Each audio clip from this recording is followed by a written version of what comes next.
حضرت لقمان ایک بزرگ ہیں, وہ اپنے بیٹے کو نصیحت کر رہے ہیں. سب سے پہلے وَإِذْ قَالَ لُقْمَانُ لِابْنِهِ وَهُوَ يَعِظُهُ يَا بُنَيَّ لَا تُشْرِكْ بِاللَّهِ یا بنیّا لا تشرک باللہ, اے میرے بچے تم اللہ کے ساتھ کبھی شرک مت کرنا. یہ جو نصیحت ہے, ایک نصیحت تو ہے جس کا تعلق عقیدے سے ہے, اور عقیدہ یہ بنیاد ہے. اگر بلڈنگ کی بنیاد نہ ہو تو بلڈنگ کس پر اٹھائیں گے؟ تو عقیدہ جو ہوتا ہے وہ بنیاد ہوتا ہے. تو سب سے پہلے انہوں نے عقیدہ بتایا ہے, اور عقیدے میں سب سے پہلے اس بات کا ذکر کیا کہ اللہ کے ساتھ کسی کو شریک مت کرنا. اور عقیدے کے بعد عمل آتا ہے, اور اس کے بعد اصلاح خلق آتا ہے. ارے بھائی, آدمی کا عقیدہ خود درست ہو گیا اور آدمی نے اپنا عمل درست کر لیا, اب چاہیے کہ دوسروں کے پاس بھی اس اچھی چیز کو پہنچائے, دوسرے لوگوں کو اصلاح کرے. تو ایک ہے اصلاح عقائد, اور ایک ہے اصلاح عمل, اور ایک ہے اصلاح خلق, تمام لوگوں کی اصلاح, اور ایک ہے آداب معاشرت, زندگی کیسے گزاری جائے. یہ 4 قسم کے نصائح ہیں اور 4 چیزوں سے متعلق ہیں. پہلے عقیدہ, اے میرے بچے اللہ کے ساتھ کسی کو شریک نہ کرنا, ماں باپ کے ساتھ حسن سلوک کرنا. اس کے بعد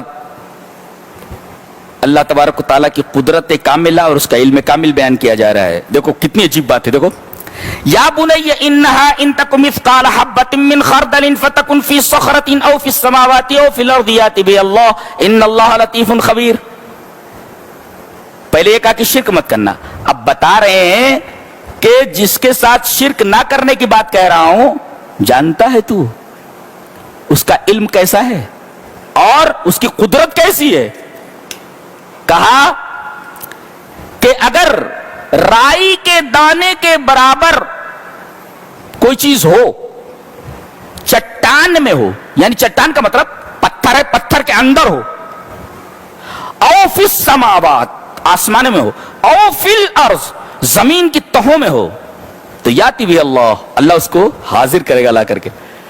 کسی چیز کو حاضر کرنے سے پہلے ضروری ہے کہ اس کا علم ہونا چاہیے نا, وہ چیز ہے کہاں. کہتے وہ چیز لے آؤ, ارے بھائی وہ چیز لانے سے پہلے معلوم ہونا چاہیے وہ چیز رکھی کہاں ہے. اللہ نے فرمایا کہیں بھی چیز ہو, باریک سے باریک چیز ہو, دور دراز وہ ہو, یا اسی طریقے سے ہزاروں پردوں میں ہو, ہم اس کو لا حاضر کریں گے. اس کا مطلب یہ ہے کہ ہم جانتے ہیں وہ چیز کہاں ہے, یہ اللہ کا علم کامل ہے, اور ہم اس کو حاضر کر دیں گے, یہ اللہ کی قدرت کامل ہے. تو اللہ تبارک و تعالیٰ کی قدرت کامل اور اس کا علم کامل بیان کیا گیا. ہم اپنے بچوں کو سب کچھ سکھاتے ہیں, مگر یہی چیز نہیں سکھاتے کہ اللہ کیسا ہے. اللہ کی محبت کب آتی ہے آدمی کے دل میں؟ جب آدمی کے دل میں اللہ تبارک و تعالیٰ کا علم کامل اور اس کی قدرت کاملہ بتائی جاتی ہے کہ بیٹے جہاں بھی رہو اللہ تم کو دیکھ رہا ہے, تم اس کے علم کے باہر نہیں ہو, اور اللہ تمہارے ساتھ کچھ بھی کر سکتا ہے. اگر کرو گے, غلط کرو گے تو تمہارے ساتھ غلط فیصلہ ہوگا. اگر اللہ کا علم کامل, اس کی قدرت کاملہ بیان کی جائے, ویسے ہی بچہ سدھر جائے گا. تو یہ تو عقیدہ ہوا. اس کے بعد اب عمل بیان کیا جا رہا ہے. یا بنی اقم الصلاۃ, اے میرے بچے نماز کو قائم کر. عقیدے کے بعد سب سے پہلے نماز, جی اللہ کی توحید کے بعد سب سے پہلے نماز. اس کے بعد یہ نہیں کہا کہ زکات دے, اس لیے کہ بچہ نابالغ اگر ہے تو اس کے اوپر زکات واجب نہیں ہے. تو یہاں صرف نماز کے بارے میں آپ فرما رہے ہیں, یا بنی اقم الصلاۃ, نماز قائم کر. یہ تو ہوا آدمی کی ذات سے متعلق عقیدہ ہوا, اور آدمی کی ذات سے متعلق عمل ہوا. اور اس کے بعد وَأْمُرْ بِالْمَعْرُوفِ وَانْهَ عَنِ الْمُنْكَرِ, بھلائی کا حکم دے برائی سے روک. یہ اصلاح خلق ہے, دوسروں کی اصلاح کر, بھلائی کا حکم دے برائی سے روک. اور فرمایا کہ اس معاملے میں تکلیفیں آنے والی ہیں, تو وَاصْبِرْ عَلَىٰ مَا أَصَابَكَ, تکلیف آئے تو صبر کر. اس کے بعد آداب معاشرت بیان کیا جا رہا ہے کہ جب تم کسی سے ملو تو گال مت پھلاؤ ایسے. وَلَا تُصَعِّرْ خَدَّكَ لِلنَّاسِ, یہ آداب معاشرت میں 4 چیزیں بتائی گئی. اپنے گال کو مت پھلا, گردن ٹیڑھی مت. اصل میں سعور کہتے, سعور, یہ وَلَا تُصَعِّرْ یہ لفظ سعور سے بنا ہے, صاد عین رے. یہ اصل میں اونٹ کی گردن میں ایک بیماری ہو جاتی تھی, ایک گلٹی نکل آتی تھی, جس کی وجہ سے اونٹ کی گردن ایسے ٹیڑھی ہو جاتی تھی, وہ سیدھا نہیں کر پاتا تھا.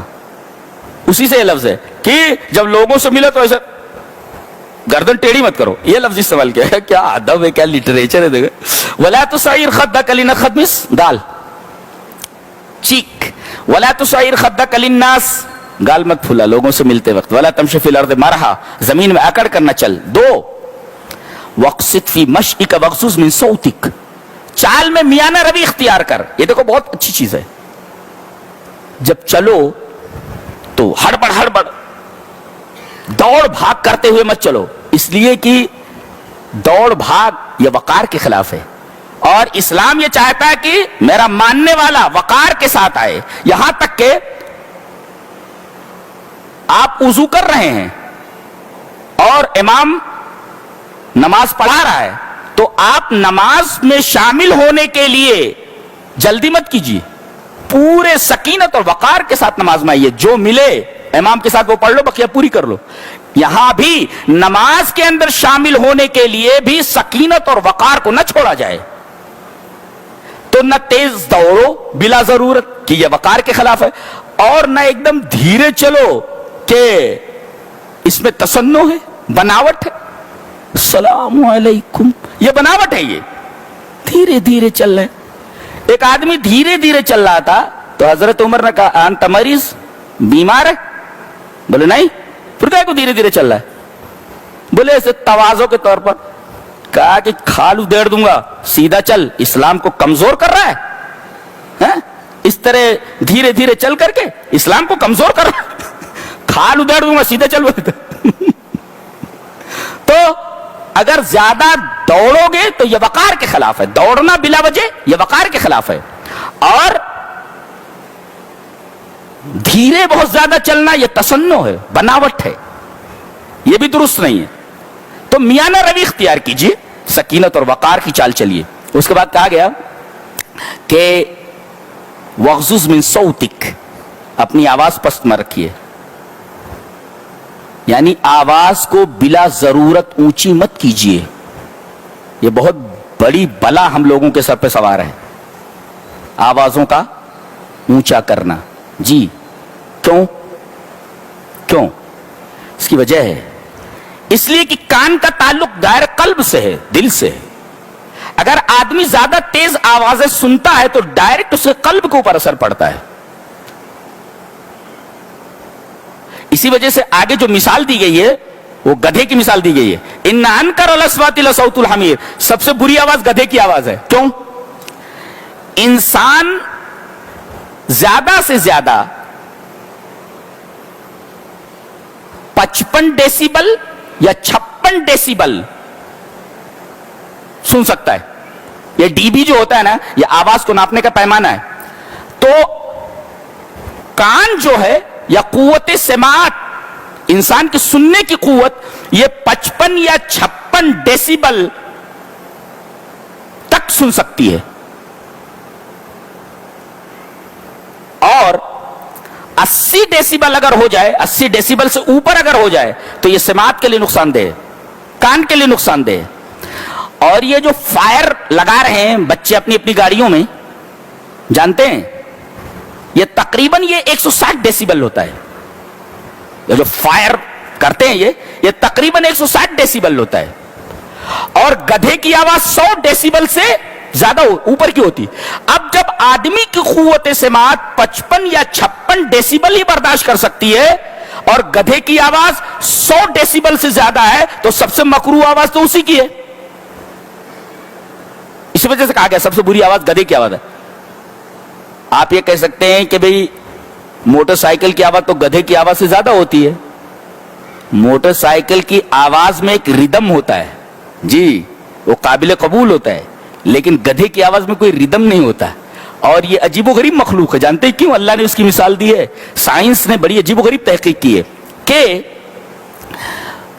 گدھا ایسا ہے کہ جب وہ آواز نکالتا ہے تو اولہ زفیر و آخرہ شہیق. شہیق کا مطلب ہوتا ہے آدمی ہوا کو اپنے پھیپھڑے میں لے جائے, کھینچے, یہ ہے شہیق. اور زفیر کا مطلب ہے کاربن ڈائی آکسائڈ کو اندر سے باہر پھینکے، یہ زفیر ہے. تو شہیق کا مطلب ہوتا ہے باہر سے ہوا کو پھیپھڑوں میں کھینچنا، اور زفیر ہے اندر سے ہوا کو باہر پھینکنا. جتنے بھی جیو جنتو ہیں جس کو ہم کائنات الحیہ بولتے ہیں، جتنے بھی جاندار ہیں وہ پہلے کھینچتے ہیں ہوا کو، بعد میں چھوڑتے ہیں. یعنی ان کا اول شہیق ہے اور آخر زفیر ہے. لیکن گدھا یہ واحد جانور ہے کائنات میں کہ اس کا اول زفیر ہے اور آخر شہیق ہے، الٹا ہے. اسی وجہ سے اللہ تبارک و تعالیٰ نے اس کی مثالیاں دی ہے. پہلے وہ چھوڑتا ہے ہوا پھر کھینچتا ہے، یہ بالکل الٹا کام کرتا ہے. یہ اس وجہ سے اس کی آواز انتہائی بدنما، انتہائی کری ہوتی ہے. اولہ زفیر و آخرہ شہیق. جبکہ دیگر جیو جنتو، دیگر جو جاندار ہیں ان کی آواز کیا ہوتی ہے؟ اولہ شہیق و آخرہ زفیر. ایسا مفسرین نے لکھا ہے. اس وجہ سے سب سے بری آواز گدھے کی آواز ہے اور 100 ڈیسیبل سے زیادہ ہوتی ہے. اور موٹر سائیکلوں کی آواز، یہ فائر جو لگاتے ہیں، یہ 160 ڈیسیبل سے بھی زیادہ ہے. اور کان، آدمی کی قوت سماعت کتنے ڈیسیبل آواز برداشت کر سکتی ہے، اور اس کے بعد کان کو نقصان پہنچتا ہے، قوت سماعت متاثر ہوتی ہے 55 یا 56 ڈیسیبل. جی